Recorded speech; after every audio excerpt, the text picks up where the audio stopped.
I'm obviously excited. Excited it's game week. 9 months in the waking since we get drenched at the Cure Bowl. Really excited. Like we talk all the time. Like Northwestern, to me, makes sense. We talk about this in the past. We've played them a bunch in the past. Very like schools, like mindsets, student athletes, great athletes, great students. Obviously, a lot of ties with Coach Walker, leaving here to go to Northwestern. Eric Parsegian, most people think Eric Parsegian at Notre Dame, but he went to Northwestern first and had success there. So there's been a lot of awesome ties through the years. Obviously, have not seen it yet, but obviously playing at a different venue with their rebuild or redoing their stadium renovation, whatever. But again, Yoch went up there and said it's going to be pretty cool. And I know other people that have kind of seen it and told me that, hey, it's going to be really, really neat. So again, anytime you get to experience, you got your opening game, that's incredible. You got a Big Ten opponent, that's incredible opportunity for any MAC school to go play a Big Ten team. Then it's Northwestern and all the connections and seeing Tammy Walker and, thinking about the history there and, James Patton, my O-line coach, played here, coached at Northwestern went there with Randy, so there's so many awesome ties and then, like-minded schools. And then you play at a cool new venue. Anytime kind of football fields are football fields, and then you play at a baseball stadium or you play at someplace different, then it's, and I know this is kind of a makeshift whatever, but I've heard it's going to be pretty neat. So it's makes for a great opening week, So the challenge, obviously, Northwestern coming off a great year, won, I think, 5 or 6 down the stretch. Were dominant on defense a year ago. Big and physical. North and South know what they're doing. Really well coached. Really disciplined. Obviously, you put the tape on defense. You don't have to ask what they're being coached. You know what they're being coached because they all do it. Like, it's not one guy. Like, I wonder what they're teaching their corners here. No, you know exactly what they're teaching their corners because all their corners do. And that's obviously a sign of great staff and great players that have bought into what the system is. They're really good to run their systems. Offensively, got a couple really talented wideouts. One of them's a great punt returner too. The back from just down the road, Cincinnati's a tremendous football player. They got experienced offensive line. They got 2 returning tight ends, and they got a transfer quarterback that was electric in the SEC when he played. And so it'll be an incredible challenge for us. Like anytime you go play a Big Ten team, but they're a good Big Ten team and had a really good year. And I'm building on, I'm sure plan on building on that momentum of how they finished the year. They were really, really salty at the end of the year on both sides of the ball. And I like the way they play. They run the ball, play defense. They throw the ball down the field. They take their shots. So I'm a big fan. All right, questions? Coach, always a challenge in putting together the team these days with the portal and everything else. Both sides of the ball, how have the newcomers fit in, whether freshmen, redshirt freshmen, or transfers? How has that molded together for you in this fall camp? Yeah, it's been good. We've had a good off season since January. We have some holes to fill, and we won't really know until you put it we feel good about it, like everybody feels good right now. It's kind of like recruiting day. You feel great until you get them here and you realize they're no good, and then you get them here and sometimes they're really good and you're like, the kid's better than we thought, So, but we like the guys that are stepping in to fill some of the holes. But again, this will be their first experience. And the lights go on, and some kids are better than you expect, and some kids are not as good as you expect. And you don't know it until you put them out there in the arena. And now you go and play a Big Ten team. It's like for our new guy, like for our returning guys, they kind of know what they're going into. They know the environment, they know the talent of their team, they know the size, the strength, and speeds. They know how hard it is for every yard on the field. There's going to be a fight. The new guys, some of them last time they played was high school. Well, playing Northwestern ain't gonna be like playing in high school, And again, some guys will just rise to that challenge, and other guys will kind of back away from that challenge, and that's the reality of it. And you don't know until you push them out there. It's like, how do you teach a kid to swim? Do you just throw them in the deep end and tell them to figure it out, or some people are still learning how to swim when they're 30, because throwing them in the deep end. So this is kind of like throwing them in the deep end. You get to go play a Big Ten team. And like we found out last year, we went down to Miami and we were excited, and same deal, felt the same way. We thought we had a good team, and we got punched in the mouth early in that game, and we kind of backed off as a team. I'm not saying every one of our players did, but as a group, we just kind of like, whoa, this is way different. Like, these guys are really, really talented. And then we kind of stayed on the peripheral and kind of were just part of the game. We weren't really in the game at Miami, and a credit to Miami, they punched us right in the mouth and got us back on our heels. So again, Northwestern's going to do the same thing to us, and we're going to have to react a lot better than we did last year in our opener. That especially our new guys, like, hey, we can't have that deer in headlights look, because they're bigger, stronger, and faster than maybe some of the guys you even went up against in practice. Coach, preparing for week one, is it always like a Christmas week? Describe what week one preparation is for a college football coach? Yeah, just excited, because you work so hard, and these 9 months are so important, but you're doing it for this. Like, this is what it's about. Like, for the players and coach, like, again, I love January, February, all the way up till now, but I don't love it like I do love going to try to, and for us, the opportunity to go play a Big Ten team and, players, coaches, organization, how can we stack up against a team that, we probably shouldn't be able to stack up against, on paper or based on resources, so, but that's the fun. Like, you go into that arena and you go lay it on the line, and like I said, you have to go in there confidently, but we have to have a ton of respect for, like, it's not like you're going to go just whip a Big Ten. Like, you're going to have to, you're going to have to plug away and make enough plays to hang in there, and, have maybe the ball bounce your way a few times, and that's okay too. And like, say you got a little lucky. Yeah, well, that's how you upsets usually. There's usually a little luck with an upset, when you're the underdog to go in. But you also got to kind of make some of those breaks too. You got to play really hard all the time, and then sometimes you do catch a couple breaks.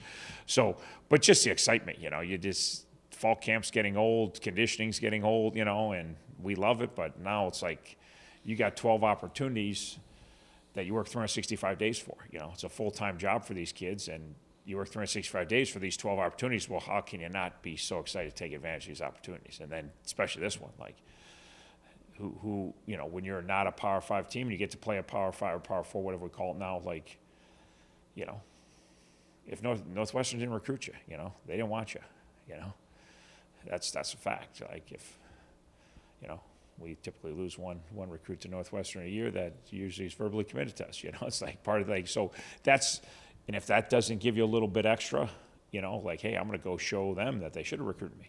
That's what I'd be doing if I was a player. So, Coach, everybody worries about explosive plays, and probably especially in the first week. yes. But how important is time of possession going to be in this game? I would say having the football and possessing the football means you're moving the football and getting first down, so that's always a good thing. I would say explosive plays and turnovers will be more important,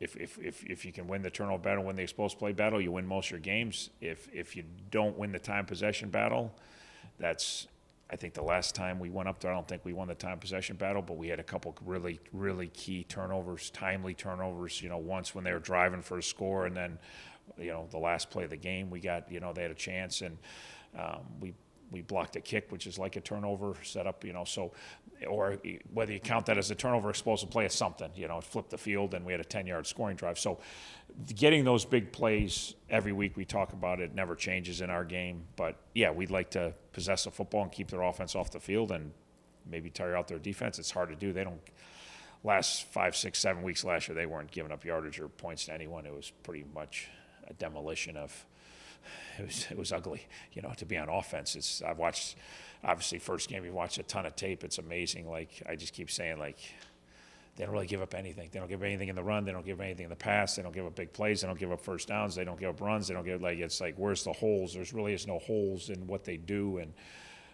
so it'll be a great challenge for us. We had your two leaders in here to talk with us earlier, and players, and Brett Gabbert and Matt Salapak, both sides of the balls, guys that sixth year been through the wars. How comfortable are you as a head coach to have those guys out there on the field, basically as coaches on both sides of the ball going into the season? Yeah, obviously it's great anytime you have those older guys in leadership, and then it's a linebacker who's orchestrating the defense and a quarterback who's orchestrating the offense. Obviously that's always nice, you know. So and then as talented as they are too, you know, it's not just they're good leaders and their experience and they know what they're doing, and like you said, they're a coach on the field, which is all true, and then they make a bunch of plays too. So that's you know, yeah. We miss Brett's leadership when he was out last year. We missed his knowledge. A lot of we missed how well he threw the ball. You know, like that's so. But yeah, no, that's huge going into this year. Yes. The change with the NCAA this year to communicate with a player onto the field up to 15 seconds on the clock or the snap of the ball. How much does that change the reality of what you do on the sideline and the ease of actually getting in a play? For us in Cal, like, we do whatever the NFL does. Yeah. So they've got these head things. So, like, I hate it, but so we got to do whatever they do. So, but we don't huddle. Like, if you huddle, it changes the game. In the NFL, they huddle. Everybody huddles. You tell the quarterback, he tells the team, they break the huddle to go play football. Like, the whole idea that this is going to stop sign stealing, all that rigmarole, that's laughable. Like, people write articles about it. Like, yeah, this is going to, like, no, it's not. We're still going to have to signal the plays to everyone else. So it really doesn't, like, yes, it's nice, going to be nice to communicate your quarterback some, you know, up till 15 seconds. But the rest of how you operate on offense, like, I've talked to NFL guys that have coached in college and coached the NFL, and they've all told me the same thing. Like, yeah, when I was, I don't know, it's going to affect you guys much other than you talk to your quarterback a little bit between plays. Like, you know. And I got a pretty big mouth, and I can usually yell out stuff to him anyways. But the whole deal is, like, we're still signaling to everybody else. Like, he said, now, if you're going to go to huddle, it'll totally change the game. Like, that's different. But if you're not planning, most colleges, I don't think, are planning on huddling. So it comes down to it's a little bit much to do about nothing. And I don't like because it keeps taking the coaching out of the game. Like, we got these stupid iPads on the sidelines now. We can talk to the quarterbacks. You know, what's next? We go out there and play the game for them? Like, you don't want that. I'm a terrible player, you know. You don't want to check out my 1988 Milliken film. You won't want that. But, I mean, that's where the game's getting this tech. We love technology, and everybody's all excited about the iPads. I was the only coach in the country who voted against them. Like, well, I don't want iPads. I want to – the old days, you actually watch the action, figure out what's going on. You had to go make adjustments. You don't – like, I can get a 9-year-old kid to watch the play on iPad and say, listen, that guy was running wide open up the seam, we should cover him, right? Like, there's so all the technology, it's you know, smart by the technology people that sell it, and, like, but I hate all of it. So Coach, I used to like when you had a coach. Now I can't be a coach. I got an iPad, I could watch every single play right after it happened. Like, you used to have to make in-game adjustments. Now, just iPad will make them for you. Pretty soon there'll be robots on the sidelines. You only have to hire us. So freaking, you won't even be talking to me. You know, it'd be great. Oh, this is great. This technology. Like, we'll have fake officials, fake players, it'll just be like playing NCAA 25. You know, play video game. Coach, can you just talk a little bit, I mean, from what last October, what you saw Brett laying on the field to now, just how impressed you are with him being able to come back? Yeah, we talked about that the other day. It's like, just, you know, one, from that moment to now is pretty amazing. And then how do you get this far? You know, like, one, I remember surgery that night and how important that surgery was. And our medical people, I remember them coming out and them talking to us, and I didn't know what he was saying, but I just kept looking at Doc Daly. You know, you're like a little kid looking up, like, what are they saying? Like, is this? And I was just trying to get Doc Daly's reaction, what the surgeon was saying. And finally, Doc Daly looked at me and says, as good as it could have gone. I'm like, okay, that's all. I didn't understand any of the other stuff. And then, you know, Paul and our athletic training staff, along with PT in town here, physical therapy. Okay, then now we got a lot of work. Like, surgery went good. We didn't get affected. It seems like everything's aligned. Okay, made it through that. And then it's, okay, now we got a ton of work to do. And it's not going to be fun. And how hard our medical people worked. But Brett did all the work, but they showed him the way, and they were with him every step of the way. And then just, you know, him just fighting through everything. He's just such a competitive, like I always say, he's as a competitive human being as I've ever been around, and that's why we love him so much. And same thing, that's how does he do it? Well, that's how he does it, because once he puts his mind on something, he's going to do it. Like, there's no stopping him, and he has insane conviction to whatever he, you know, and So he's worked very hard, and our medical people deserve a ton of credit, and he deserves all the credit. And just happy for him to go play again. You know, like he's laying on that field. You're thinking that might be it. You know, I might never play another. You know, and he's going to get to go play football again this weekend, and he loves the game of football. And it's just happy for him. Obviously happy for me as a head coach, and you have a great quarterback back. That's obvious. But just when you really think about the big picture, just happy the kid he gets to go do something he loves, and he's worked so hard and earned the right to go do it again. So pretty awesome. Coach, linebackers are important to every defense, but what you've got, and it seems like this has been an identity for the program. Just speak briefly to what this group of linebackers has been for this defense and this program. Yeah, and we've become certainly at our level, linebacker like we just use so many, we recruit so many. They're so important in our defense, they're so important in our special teams. And obviously Sally gets much deserved notoriety, defense player of the year in the league, and MAC championship game, defensive MVP, and it goes on, and tackles and all the stuff he does. Obviously, Ty, one of two players in the country last year with 100 tackles and 7 sacks. It's pretty good when there's 132 Division I teams, and you did something that only one other human being in the country did. That's pretty amazing. And the fact that Ty is so versatile, like plays linebacker, plays D end, like snap to snap, it's pretty amazing what he's accomplished. But the list goes and they get their deserved notoriety, but the list goes there's so many. Corbin Hondru was such a major part of our sub packages last year, and Adam Trick and Jackson Kuwach and Malcolm McCain, and the list will go on. There'll be 3, 4, 5 more guys that contribute on defense and special teams this year, and it's just been a deep room. And then a lot, like I've talked about the old line this camp, the linebackers set the bar for professionalism in the building, and they take great pride in that.